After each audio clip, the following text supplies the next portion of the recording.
Selamat petang dan salam sejahtera kepada Madam Claudia dan rakan-rakan sekalian. Hari ini kami dari Kumpulan 7 ingin membentangkan poster kami yang bertajuk Ketidaksamaan Jantina Diskriminasi Wanita di Tempat Kerja.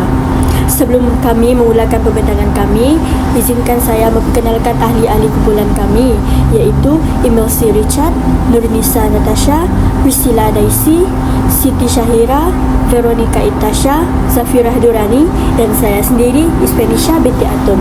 Dengan itu, saya memberikan pembentangan ini kepada pembentang pertama kami. Hai, nama saya Siti Syahira binti Nasyaini dengan nombor matrik 106418. Hari ini saya akan membentangkan pengenalan bagi diskriminasi wanita di tempat kerja. Seperti yang kita tahu, ketidaksamaan jantina di tempat kerja masih berlaku. Hal ini kerana pengaruh pemikiran lama yang meletakkan lelaki sebagai dominan, manakala wanita sering berdepan diskriminasi seperti dipaksa tinggal di asrama, ditanya tentang status perkahwinan, atau dinilai berdasarkan penampilan. Dan sikap ini dianggap biasa, lalu menyukarkan usaha untuk berubah. Terima kasih. Salam sejahtera, perkenalkan saya Priscilla Daisy Anak Imong. Nombor matrik saya ialah 106060. Hari ini saya akan membincangkan tentang konsep sosiologi utama. Ketidaksamaan jantina di tempat kerja merujuk kepada diskriminasi terhadap individu berdasarkan jantina, khususnya wanita. Ia melibatkan stereotip seperti wanita kurang komitmen, tidak sesuai memimpin atau tidak mampu bekerja di bidang lelaki. Akibatnya, wanita sering menerima gaji yang tidak setara, peluang kenaikan pangkat yang terhad, serta mendapatkan layanan yang tidak adil. Hai, nama saya Zafirah Durani, nombor matrik 106764. Dan hari ini saya ingin membentangkan bahagian saya dalam poster kami, iaitu bahagian teori William N. Bass. Menurut teori William N. Bass, perbezaan budaya dalam ideologi peranan jantina yang lebih egalitarian di tempat kerja maju, dan perkara ini sering berlaku antara lelaki dan perempuan. Bagi lelaki, menurut teori William N. Bass, pada tahun 1990, lelaki sering dikaitkan dengan ciri-ciri maskulin seperti aktif, berinisiatif, kritikal, tegas dan terbuka. Ciri-ciri ini dianggap sesuai untuk peranan kepimpinan dan tugas yang melibatkan ketegasan serta rasionaliti. Sebaliknya, wanita dikaitkan dengan ciri-ciri feminin seperti pasif, penyayang, mudah menyesuaikan diri dan menyenangkan. Namun, mereka juga sering digambarkan secara stereotip sebagai mudah terpengaruh oleh emosi atau tidak stabil secara emosi yang menyumbang kepada diskriminasi di tempat kerja. Terima kasih. Salam sejahtera, saya Veronica Itasha Anak Esa, nombor matrik 106635, ingin membincangkan tentang implikasi diskriminasi wanita di tempat kerja.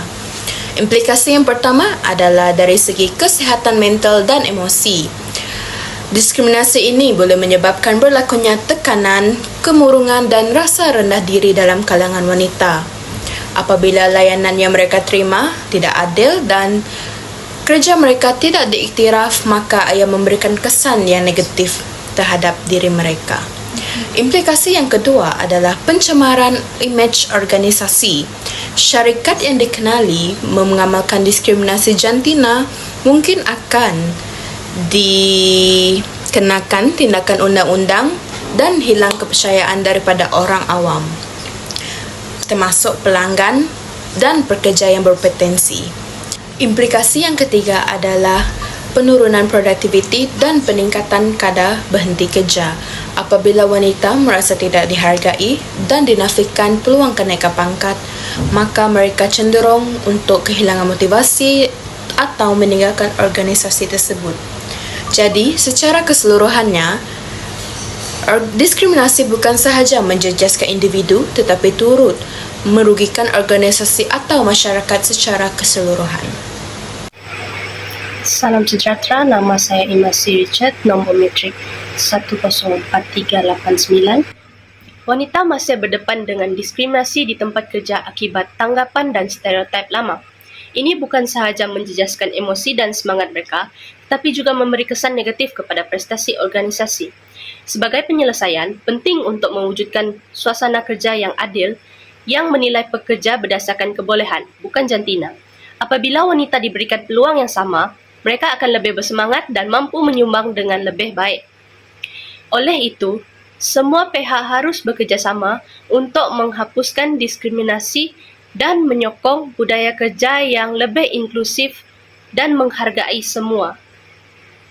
Assalamualaikum dan selamat petang. Nama saya Nunisha Natasha binti Edi, nombor metrik 105689. Hari ini saya akan membentangkan tentang Carta Pengambilan Wanita, Pekerja Wanita dari 2019 hingga 2024.